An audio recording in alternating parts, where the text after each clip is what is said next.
Hello, and welcome to episode 49 of Diabetics for Diabetics Radio. Today's episode is dedicated to the second half of episode 48. So, we covered in episode 48 the growth hormones and their relationship with the pre-diabetic state as well as the post-diabetic state and the possible timeline, what influence growth hormone dysregulation has on the development of diabetes, as well as what having type 1 diabetes and being insulin insufficient does to our growth hormones after the fact. Today, we are going to focus on natural ways to increase our growth hormone circulation and the potential impacts that can have on the health of our beta cells in their ability to survive, regenerate, and sustain themselves. We'll cover the three main ways to influence our body's natural growth hormone circulation related to nutrition and supplementation, exercise and training, as well as stress management. And we'll project how influencing each of these factors goes into not just improving our growth hormone circulation, but also improving beta cell retention and survival.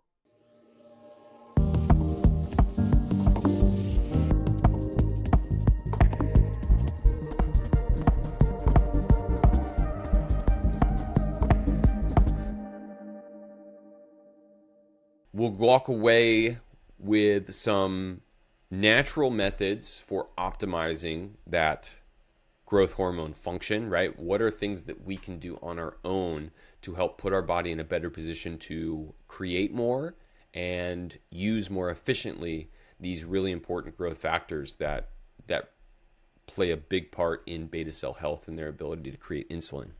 And then we'll speculate a little bit. We'll look past what we've covered and wonder aloud how we can improve our growth factor and growth hormone function, and how can that play into the possibilities for beta cell regeneration, beta cell maturation, and the creation of new insulin.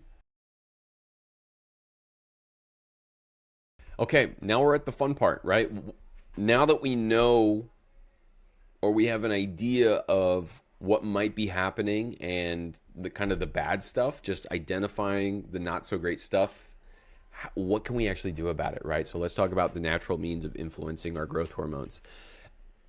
And it may seem a little redundant for those of you familiar with my content. Lifestyle and diet. Are we exercising? Are we sleeping well? Do we have a comprehensive dietary strategy? Are we managing our stress in a healthy, productive way? Thinking ahead, could a targeted lifestyle program enhance beta cell survival and function in type 1 diabetes? If you're asking me, it's a resounding yes. It's a resounding yes. And if you're listening, it should be a resounding yes for you too. Let's talk about why. So, if you're familiar with this channel, you already know the answer to this. But yes, beta cells do naturally regrow. They need to have the raw materials necessary to do that. The signaling pathways responsible for getting that started everything needs to be in order for it to happen. That's just common sense. So we're given this information on the right, like, oh, well, people with type 1 diabetes, your beta cell turnover rate is just like so poor, and you're undergoing autoimmunity. So it's like, even if we could regrow them, they just get killed anyway. Okay, so what are we going to do about it, right? So beta cell turnover is high in times of very high growth, right?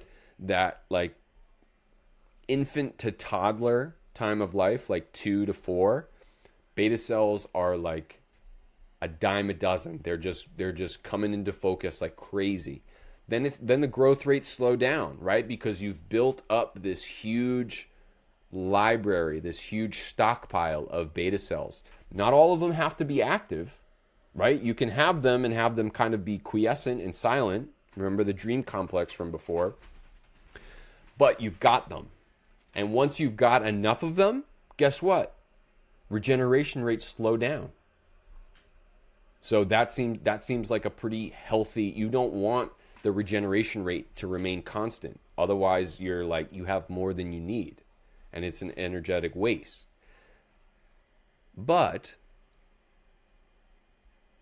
if you're someone who is experiencing inflammation and it is killing off these beta cells,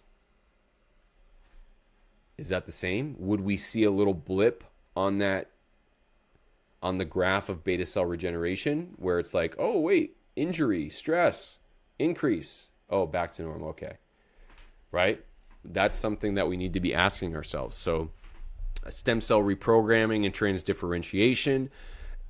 Hormone has been a compound that I have been focusing on a lot over the past couple of years. Alpha cells can convert into beta cells and exhibit beta cell-like behavior. Alpha cells, acinar cells, ductal cells, liver cells, intestinal cells, they can all exhibit beta cell-like qualities and have shown the ability to secrete insulin. So it's possible. It's just a matter of making sure that all of the players are on the field to get it done.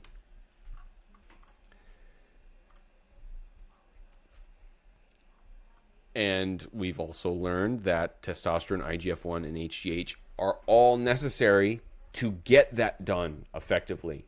It's a matter of balance, how much and when, in order to properly synergize and get it done effectively. Okay? So with testosterone, it's going to decrease inflammation, which is going to it's going to lead to survival of the beta cells that are already there. The longer cells can live, the more insulin they're capable of producing. So you've got this play between IGF-1 and HGH, right? If we've got to have IGF-1, we've got to have IGF-1 there for HGH to have its desired effects. If we have enough IGF-1, HGH doesn't get overproduced, right? It's kind of like, okay, we've got enough managers, we've got enough workers, we're good. You know, growth rates are good. We don't need any more. But you need to make sure that you have IGF-1 because that's what's going to improve the growth and proliferation of your beta cells and their ability to replicate. So if you've got more new beta cells, more insulin. And if you just look at this list, again, you should be squirming in your seat because all of these things are so incredibly available to you. And they work on a number of different fronts. From a blockage standpoint, removing blocks, from a promoting growth, from a handling inflammation and improving cell survival and cell viability, right? We need to make sure that nothing's being blocked, right? We want it to be okay. We want our body to be safe enough to want to grow. We need the calls for growth to come through clearly. For the cells that are able to receive that signal and grow, are they even healthy? Are their progeny going to be helpful to the cause? And when those progeny come and they are helpful to the cause, do they have a safe environment to actually sustain and live? So those are the levels that we need to be paying attention to. And all of these things contribute to that. Hormone, GABA, curcumin, resveratrol, berberine, EGCG, omega-3s, quercetin, astaxanthin, and sulforaphane. We need them, okay? Need them. And they're like I said, they're in your refrigerator right now. So Hormone, I source it from Syrian Rue. People using it in the research world now just have like freebase Hormone that they make in a lab. But it exists in nature. I have an episode dedicated to Hormone. GABA, gamma aminobutyric acid. It's a neurotransmitter. Beta cells are extremely sensitive to it. They actually make it. Our body naturally makes it in the gut. You can supplement it. It comes a lot from fermented foods, right? The gut health, the gut GABA connection, fermented foods, kimchi, sauerkraut, any sort of like pickled or fermented foods. Curcumin is the main active component found in turmeric. You can supplement this, anything with, use more turmeric in your food. Black pepper is something that increases its bioavailability. So whenever you use turmeric, make sure you're taking it with black pepper as well. Resveratrol is a naturally occurring antioxidant. It's found in dark berries. So grapes, blueberries, raspberries, strawberries too, I want to say. Berberine, you can supplement it. It's a compound found in barberry, I believe, and it's been described as nature's Ozempic, nature's GLP-1. It has a lot of connection to gut health and our gut's ability to make GLP-1 and be sensitive to GLP-1. That's very important. EGCG is a naturally occurring antioxidant as well, found in green tea. Green tea is also an excellent source of L-theanine, which is one of the amino acids that can be very useful in promoting growth as well. Not a coincidence that food has these synergistic compounds, right? That's why I like to use them so much. Omega-3s helps with cell membrane integrity, anti-inflammation. So it's got, like, again, a number of different roles. Quercetin is a naturally occurring plant compound as well. Astaxanthin, I believe, is from zucchini or summer squash. I could be wrong about that. But again, naturally occurring compound. And then sulforaphane, we mentioned it earlier in the podcast, comes from broccoli and all the other cruciferous vegetables. And I included this down here at the bottom, the experimental therapies down here on the left. They have clinical trials with IGF-1 that suggest that more IGF-1 can enhance beta cell function. And from what we've learned in this podcast, that could absolutely be true, right? HGH is calling for more growth. If IGF is there to answer the call, those beta cells are protected. Those beta cells mature. That's a good thing. Mature beta cells make insulin. Stem cell transplantation, right? You inject stem cells into a pancreas without beta cells. Those stem cells are there to receive the call for growth, differentiation into beta cells, and in theory, they become insulin-producing beta cells. If you're familiar with my channel, you know that I'm also not a huge fan of stem cell transplantation, only because it does not address the underlying factors that led to the initial failure of the pre-existing beta cells. So it's like taking a new plant and putting it in a garden bed that killed all the other plants that ever lived in it, right? It's like, maybe it's not the plant's problem, maybe it's the soil that's supporting the plant. But again, they're seeing success with it now in China with some Chinese research. I have a video on that as well. But reprogramming exocrine cells that I mentioned earlier as well, things can be de-differentiated and re-differentiated, transdifferentiated. So turn from one cell type into another. There are many different cell types in the body that can turn into beta cells. And the exocrine cells, the ductal and the acinar cells, which are typically responsible for creating pancreatic enzymes in digestion, they have the ability to exhibit beta cell qualities. Remember the transcription factors PDX1, NeuroG3, and the NKX 6.1. You know, if those things get upregulated in the right order, you have calls for beta cell differentiation, and that can come from multiple cell types. But again, everything has multiple facets to it. So when you may see this list and think to yourself, oh my God, I just got to take all of these and that takes care of everything. Well, that takes care of one aspect of everything, because we also need to consider the autoimmune aspect. Even if beta cells grow, is the immune system in a way still engaged in a way to destroy them? And again, I'm still learning more about adaptive immunity and ways to naturally re-educate and recalibrate to kind of stop the learned behavior to break down beta cells. But again, still in play.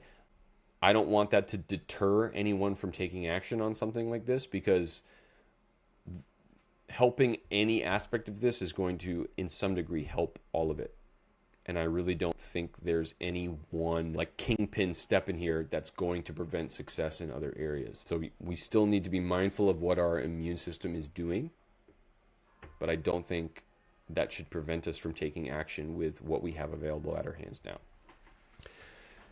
The regeneration rates are, as we're told, low, but again, we need to make sure that our body has all the things it needs to put the growth factors in the right order so that we can increase those, because it is of my belief that those regeneration rates match the availability of the resources to use them.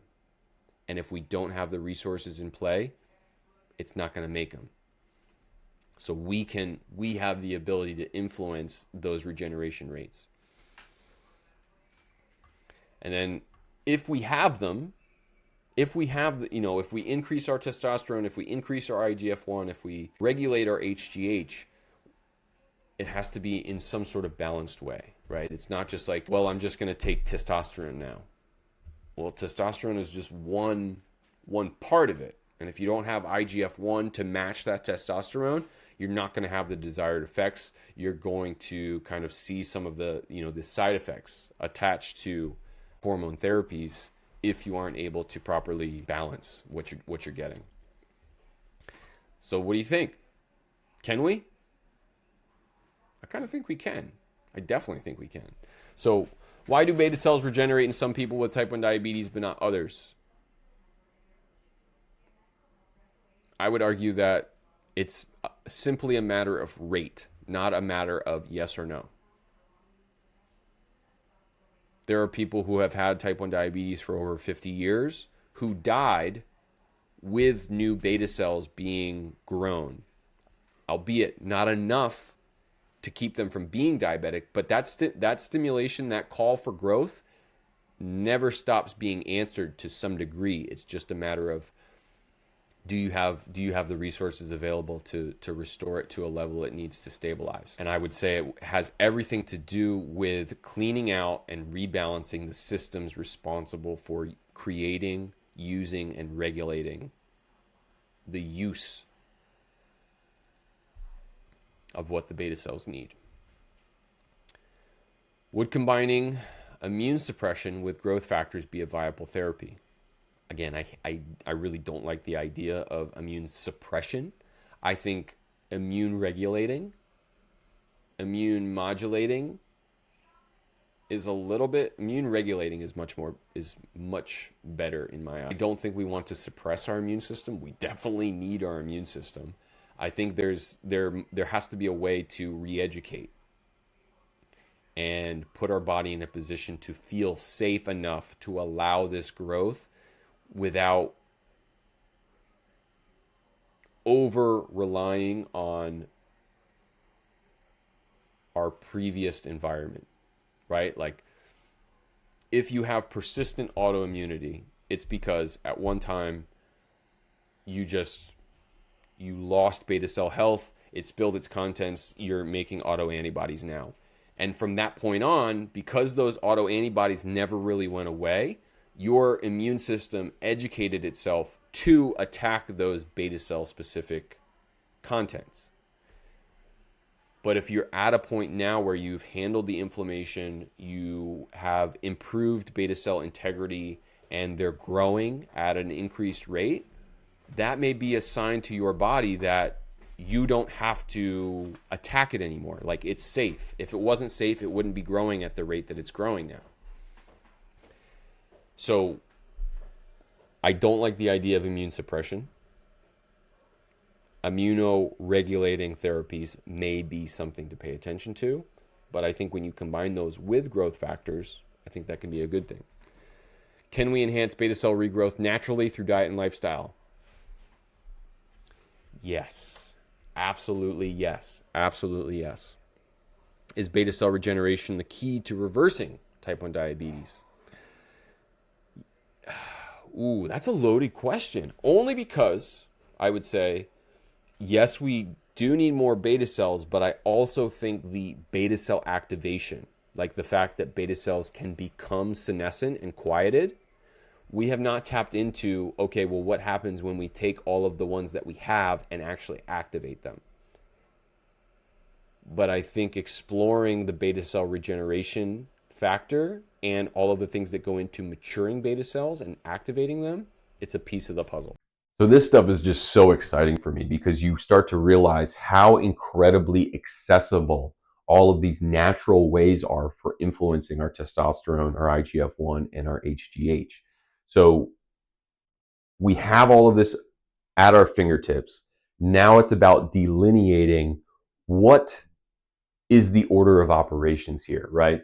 From a blocking the things that are blocking growth, how can we promote growth? How can we create stability underneath all of the things blocking or promoting growth? We need to make sure that we're building on solid ground here. So we'll get into the specifics on exactly what it is our body is looking for when it comes to growing in a sustainable way.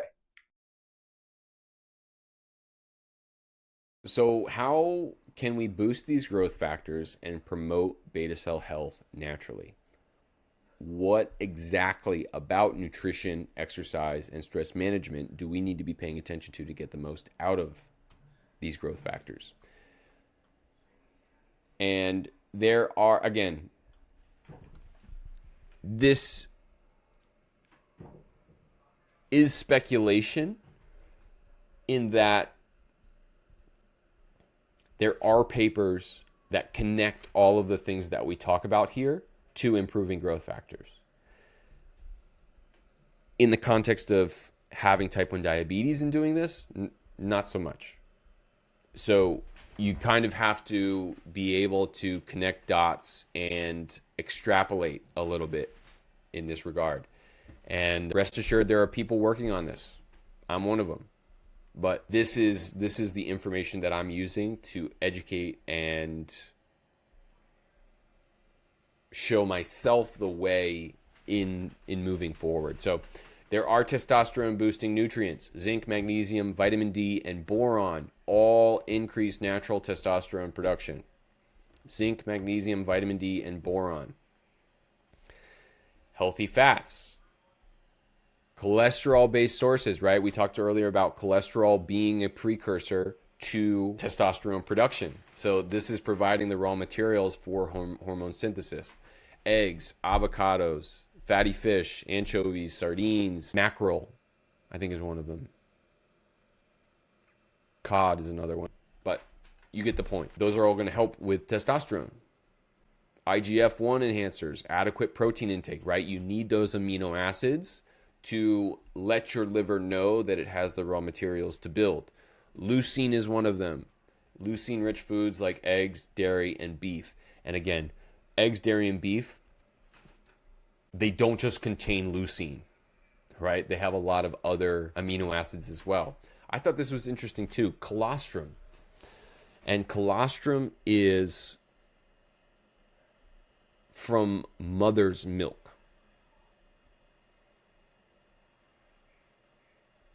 So it's a rich, I don't even know how to describe it. I'll look it up now. It is a compound or a collection of compounds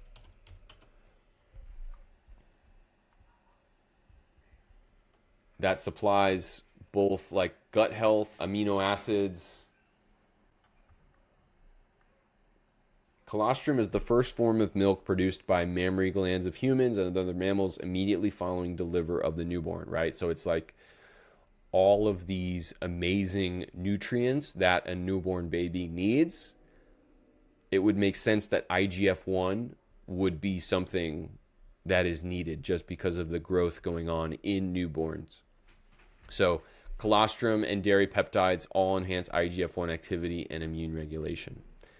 HGH and beta cell supportive foods. I've talked so much about ways that you can support beta cells and the foods that you can be eating to do that. Intermittent fasting, because of its influence on growth hormones, you're putting your body in a position to take its focus away from just digestion and food and nutrient extraction, and actually on taking inventory of what it needs to take care of. When it takes inventory of what it needs to take care of, that can be a sign for increased growth hormone, to kind of like, okay, can we get an accurate call to action for what the body needs instead of just kind of like working on food.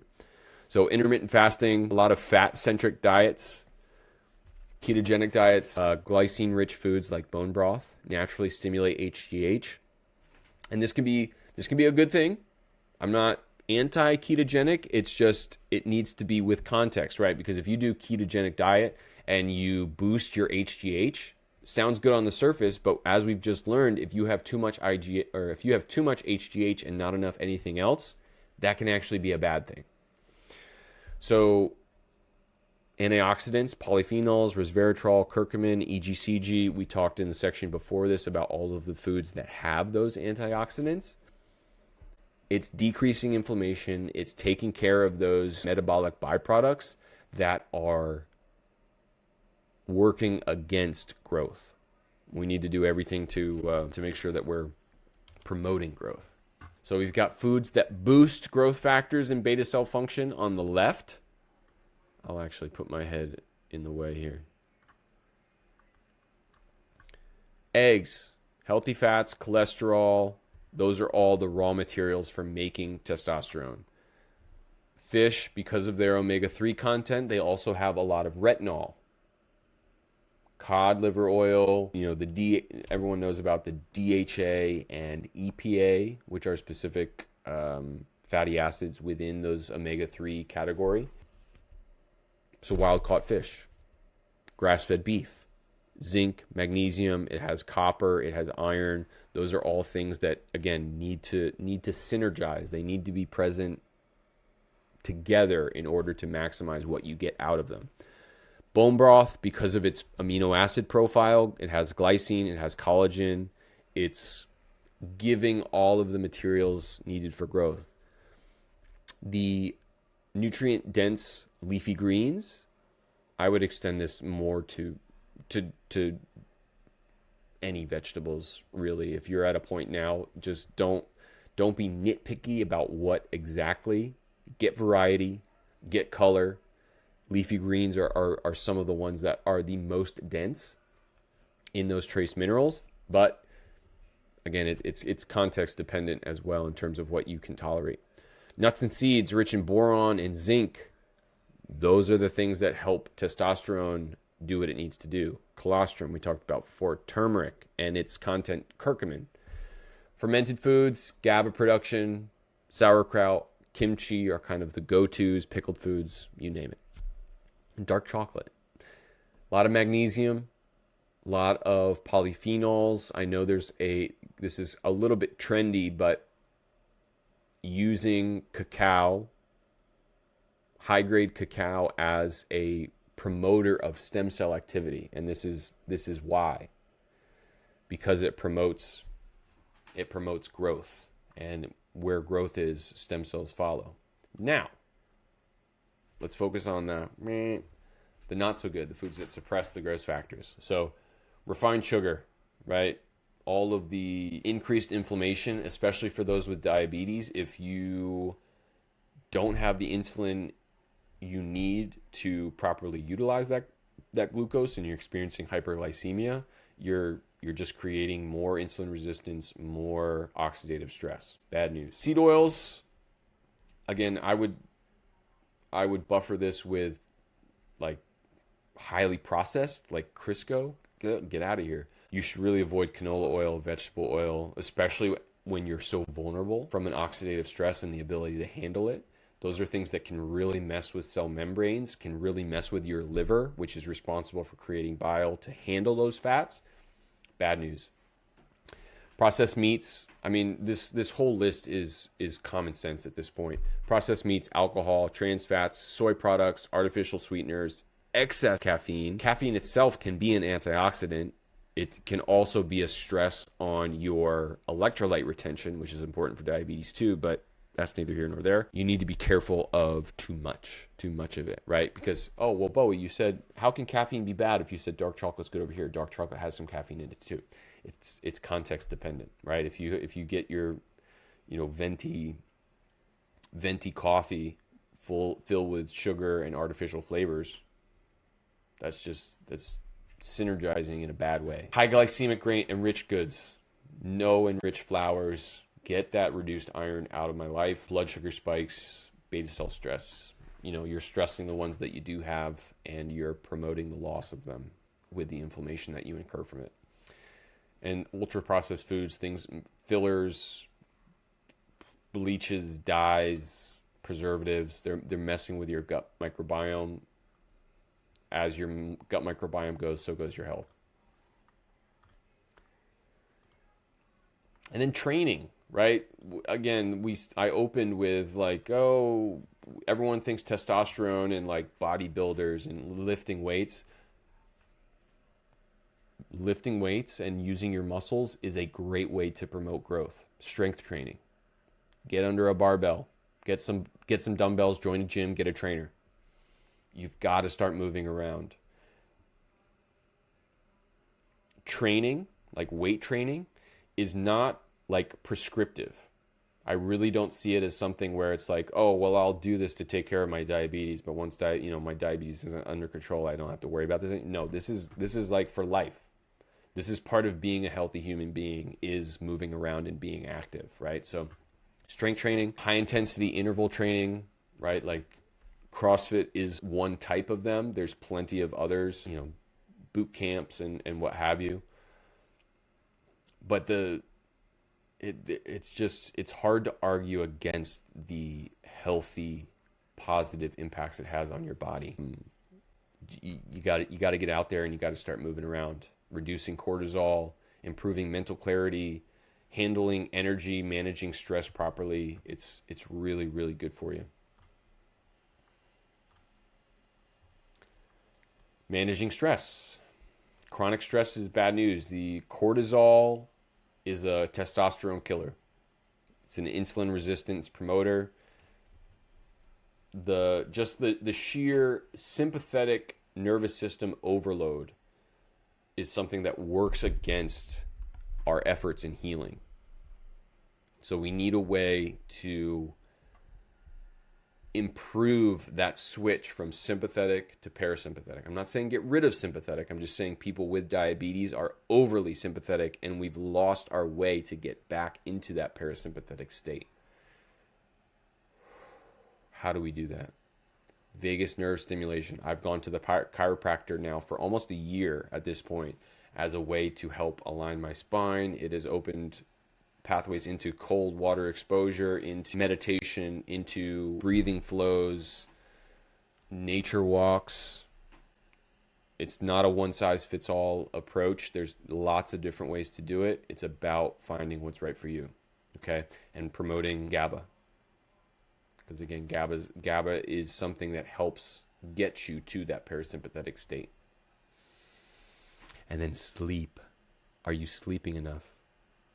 Are you putting your body in a good position to sleep better, right? You can, but it's just, like if you're mad that you're not sleeping well, but you've got the TV on all night because you've convinced yourself you can't sleep without the TV on. If you could sleep without the TV on, you would sleep with the TV on. But if you're not sleeping, turn the TV off. Make sure you're taking care of yourself from a sleep hygiene standpoint. Blue light exposure, poor sleep hygiene, eating too close to going to sleep. It messes with your hormone response, because sleep is a time of regeneration. You need to give your body enough time to regenerate and have those growth hormones do what they're supposed to. Nutrients and botanicals, plenty of different things that you can be supplementing. I mentioned before with testosterone, zinc, magnesium, fenugreek is one, Tungat Ali. I know Huberman Lab podcast has talked about Tungat Ali before. It can help with increasing testosterone output. Colostrum, deer antler velvet, this Mitolife elk velvet, pure velvet antler. That's something that I've been using to help increase my IGF levels. I have a link for it in the description. Plenty of different ways. Arginine, L-arginine is another one. Another amino acid that can help promote that. Beta cell protective compounds, Harmine and wherever you get it from. Berberin, curcumin, taurine, glycine, GABA. These are all things that are there to help save the beta cells you have and stimulate the production of more. So, can we use lifestyle to improve beta cell resilience?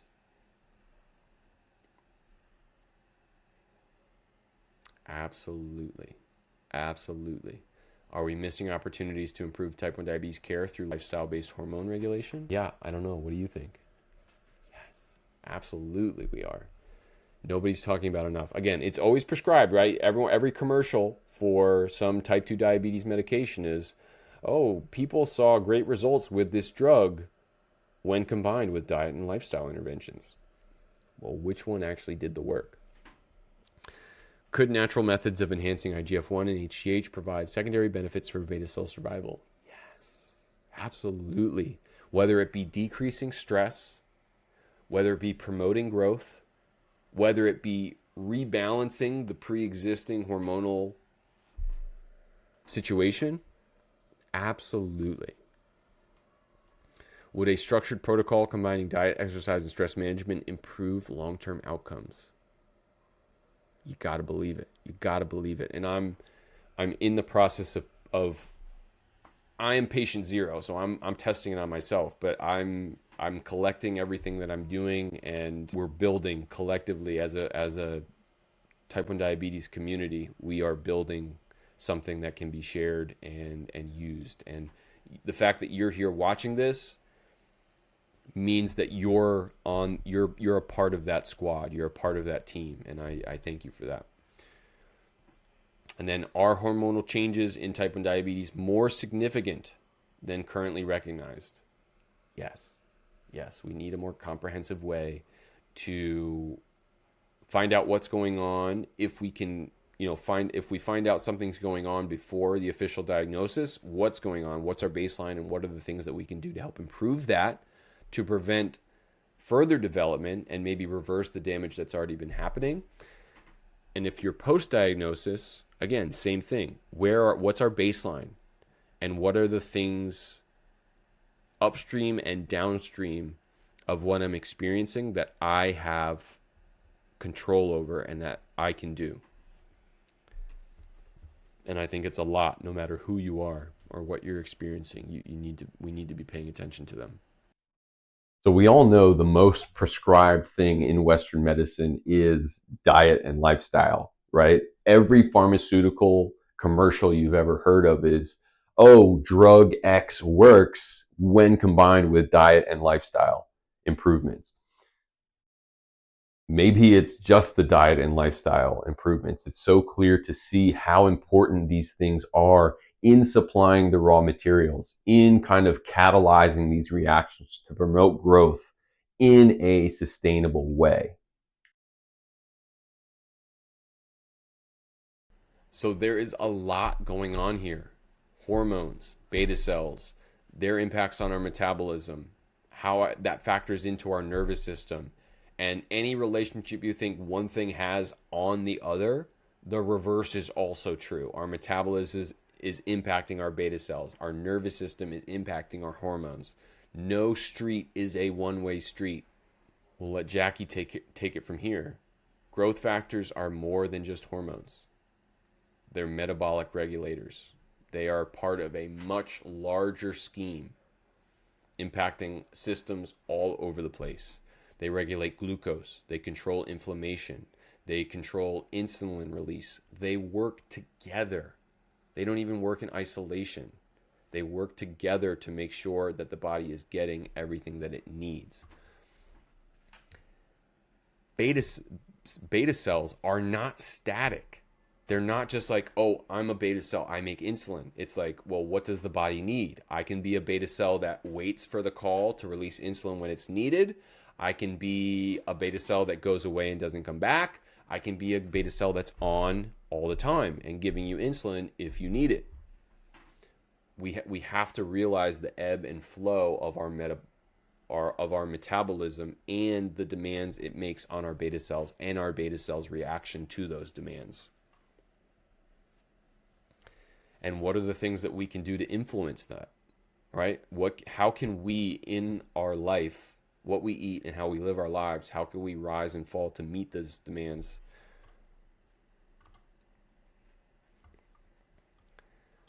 So this is just kind of a summary. Sit here, kind of read through everything. This is like going over everything again.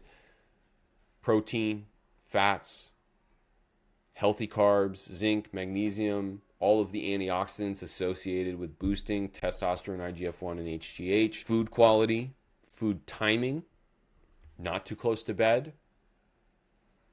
Giving your body enough time in between meals.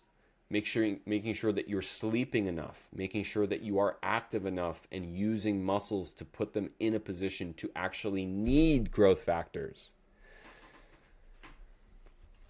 Regulating our nervous system to know how to enter that regenerative mode. We need to be able to turn off, because when we are off, that is when our body takes inventory of what needs to be worked on and built and regenerated. If we're never off, we never get that kind of pause to be able to take care of what needs to be done. And what are the things that we can do to facilitate that? And where do we go from here, right? We want more growth factors, albeit in the right combination and in the right timing. What more do we have to learn about all of these interpersonal relationships, hormones, growth factors, immunity, beta cell health, the organ systems responsible for handling all of these? And once we find what those systems are, where does my current system fall within that framework, and what can I do to improve it, to modify it?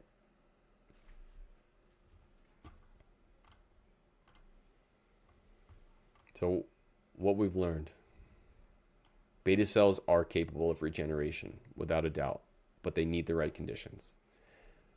These growth factors are an important part in facilitating those conditions. Insulin function, metabolism, and managing inflammation. Type 1 diabetes is more than just an insulin problem. It is a systemic, whether it be metabolism, whether it be our immune system, our gut, our liver. It all plays a role in this altered glucose metabolism. And there's no doubt, number 4, that lifestyle changes, nutrition, exercise, stress management can influence growth factors and beta cell survival.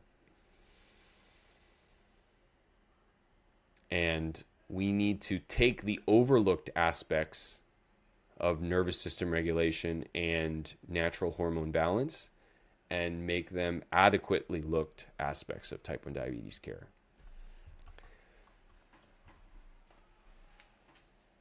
So for those who maybe are predisposed to type 1 diabetes or have just found out that they have type 1 diabetes, what can you do to help better regulate your growth hormones, your growth factors?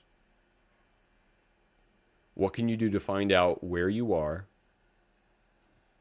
and what you need, and what can you do to address those to improve your beta cell outcomes?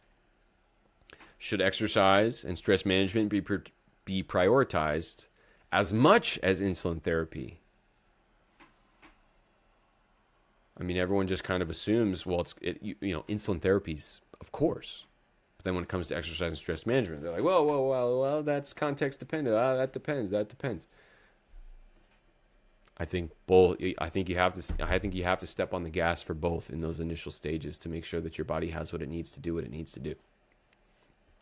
Are there overlooked natural compounds that could enhance beta cell health? Yes, and we are opening our eyes to what those are, how accessible those are, and we're starting to take action and see the results. And it's good. And it is very good. And so what's the next step in understanding type 1 diabetes from a whole body perspective? What's next?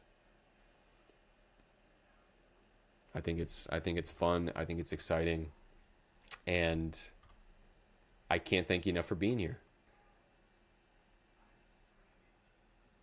I'm glad that I've kept the conversation going in the way that I had.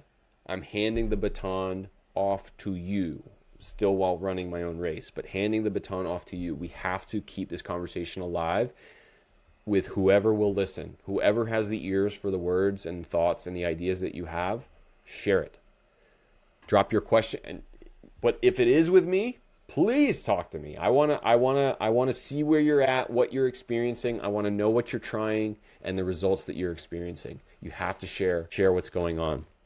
If you know someone who could benefit from what I've just talked about, share this. Like, comment, subscribe, all the things. Make sure that this conversation stays alive. This YouTube channel here, I've got a Discord as well. I'll have a link for that in the description. All of the ways that you can support the channel, whether it be affiliate links with companies that I use and trust, it'll all be in the description. Again, my name's Bowie Madison. This is episode 48 of Diabetics for Diabetics Radio. Thank you so much for being here, and I'll see you next time.